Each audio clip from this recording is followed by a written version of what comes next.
কালকে প্রথম রোজা, ভালোই লাগতাছে। দোস্ত থাক, আমি একটু বাজার থেকে লেবু আর চিনি কিনা বাসায় যাই। বুঝছি তো কালকে প্রথম রোজা, ইফতারের সময় বউ রাতে বানানো শরবত খাইতে হইব। দোস্ত তুইও থাক, আমিও বাজারে যাইয়া লেবু আর চিনি কিনা নিয়ে বাসায় যাই। এই খারা, তুই লেবু আর চিনি কিনা বাসায় যায় করবে কি? তোর বাসায় কি বউ আছে?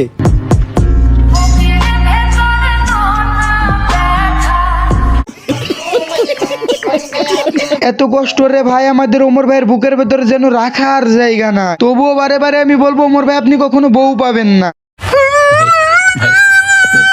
হ্যালো গাইজ, আসসালামু আলাইকুম। This is Akash and welcome to আকাশী জেহারের আরো একটা নতুন ধামাকাদার ভিডিওতে। আজকের ভিডিওর টপিকটা কি আশা করি তোমরা কিন্তু বুঝেই গিয়েছো। ওমর ভাই কি করে বউ ছাড়া পাগল হয়ে গিয়েছে সেইটা আমি তোমাদেরকে দেখাবো। তার আগে ভিডিওতে একটা লাইক করে চ্যানেলটাকে অবশ্যই সাবস্ক্রাইব করে কিন্তু ভিডিও দেখতে বসে পড়ো।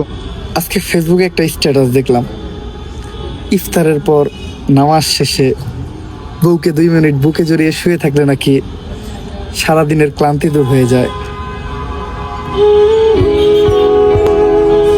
হ্যাঁ, ইফতারের পরে কিন্তু বউকে বুকে জড়িয়ে ধরে শুয়ে থাকলে কিন্তু সারাদিনের ক্লান্তি দূর হয়ে যায়। এই স্ট্যাটাসটা কিন্তু আমিও দেখেছি ফেসবুক এবং ইউটিউবের ভিতরে কিন্তু প্রচুর ভাইরাল হয়েছে। চলো তোমাদেরকেও দেখাই সেই ভিডিওটা।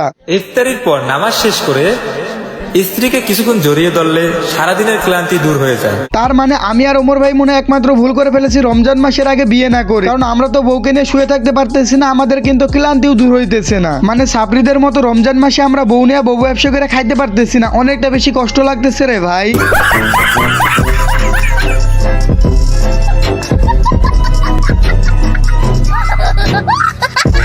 চলো তোমাদেরকে এখন দেখাই যে আমাদের ওমর ভাই কি করে বউ ছাড়া পাগল হয়ে গিয়েছে। এমনকি আমাদের ওমর ভাই তার স্ত্রীকেও পেয়ে গিয়েছে। চলো তোমাদেরকে সেইটা দেখাই।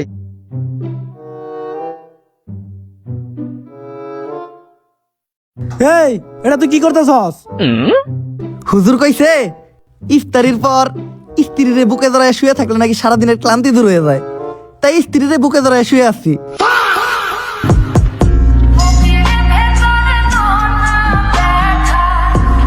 তার মানে ওমর ভাই আপনি আমার সাথে বেইমানি করলেন। আপনি আপনার স্ত্রীকে পেয়ে গেলেন, কিন্তু আমি আমার স্ত্রীকে এখনো পর্যন্ত পেলাম না। এত কষ্ট কষ্ট লাগে আমার এই অন্তরে, ওমর ভাইকে বোঝাতে পারি না। তবু আমি বলবো বারে বারে, ওমর ভাই আপনি আপনার স্ত্রীকে নিয়ে সুখ তো পাবেন না। কি বলছিস? মানে আমি বলতে চাইতেছি আমাদের ওমর ভাই কিন্তু অনেকটা বেশি সুখী হবে। যে সুন্দর স্ত্রী পেয়েছে সেই স্ত্রীকে নিয়ে কিন্তু আমাদের ওমর ভাই অনেকটা বেশি সুখী হবে। ও মাই গড!